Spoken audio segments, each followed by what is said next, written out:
Hey guys, welcome back to SourceFed Nerd. I'm Trisha Hirschberger, and in the war to make the best possible smartphone, the most important factor is user experience, which is largely determined by the operating system. The two forerunners being iOS7 and Android 4.3 Jelly Bean. So in case you were thinking about checking out the other side of the Apple-Android war, here's a side-by-side comparison of the nitty-gritty. Let's tech inspect iOS 7 versus Android 4.3 Jelly Bean. Now when you first pick up your device, you'll notice the look right off the bat. If you have the lock screen enabled, you'll get a pretty basic looking lock screen from Apple with the time on the screen and access to the control center camera, and you can see the notifications. You swipe to the right to unlock and move on to your home screen. Now on Android, you have widgets and settings to make the screen have whatever kind of look you want and give you access to whatever you like. And swiping in any direction takes you to the home screen. Now, as far as the home screen goes, iOS 7 holds 24 icons per screen, whereas Jelly Bean offers 20 despite the usual larger screen size and better resolution. Both offer folders, so it's not quite as much of an issue,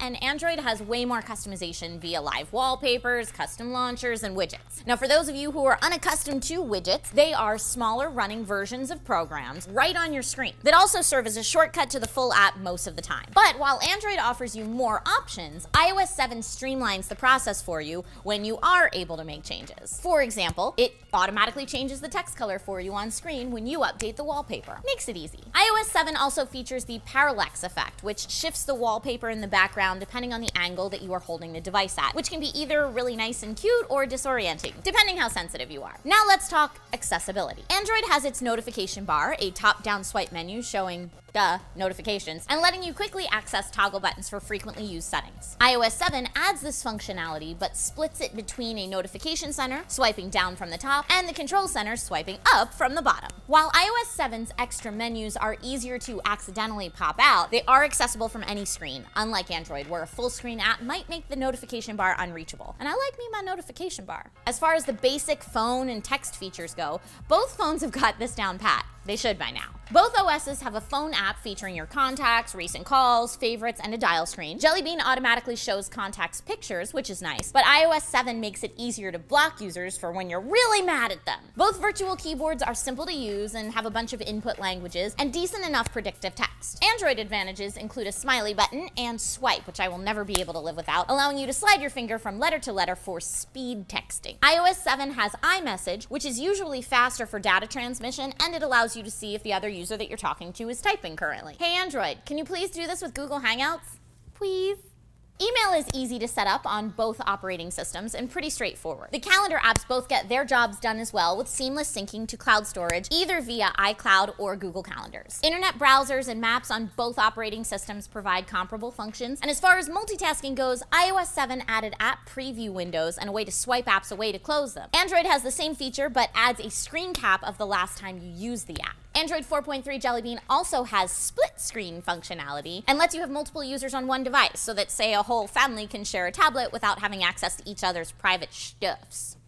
Multimedia on your phone is a big deciding factor as well. Android 4.3 Jelly Bean allows you to purchase and copy and paste your video and music files however you like, whereas on iOS 7 you have to use iTunes. iOS 7 offers iTunes Radio to stream music, where Android 4.3 Jelly Bean has Play Music All Access. They're pretty even on that front. Artificial intelligence is available on both operating systems, Siri for iOS 7 and Google Now for Android Jelly Bean. My experience using both is that Siri is a little bit better at understanding everyday slang and more casual phrases, and Google Now is pretty good at anticipating what you're asking for, and it supplies it in other areas. For example, if you ask Google Now to Google search laser tag, Google Now will also offer you directions from your current location to the nearest laser tag arena. Camera features are greatly increased on iOS 7, offering filters, image location sorting, red eye removal, etc. Android camera features vary greatly depending what actual phone you decide to go with, but stock camera software on Android 4.3 Jelly Bean is a little bit lacking. There are way more share features on Android though, say for example, Instagram. So there we have it, a breakdown of the two biggest, baddest smartphone operating systems out there, and they're both pretty fantastic. I say, as someone who's used many varieties of both systems, that it's simply two different worlds. It's apples and oranges. It's two different things. So lucky for the consumers out there, both worlds are competing to be the best of the best, giving you and I the best products possible. Keep climbing that ladder. I want to see what's up here, guys. Now, please know that these are not the only two options out there for operating systems, but these are certainly the most frequently asked about and sought after. So what do you think of the new iOS 7 in comparison to Android 4.3 Jelly Bean? Let us know in the comments down below. Don't forget to like and subscribe if you haven't already. You can click this annotation or go to sourcefed.com and see all of our typed out bloggy stuff. My name's Trisha Hirschberger, and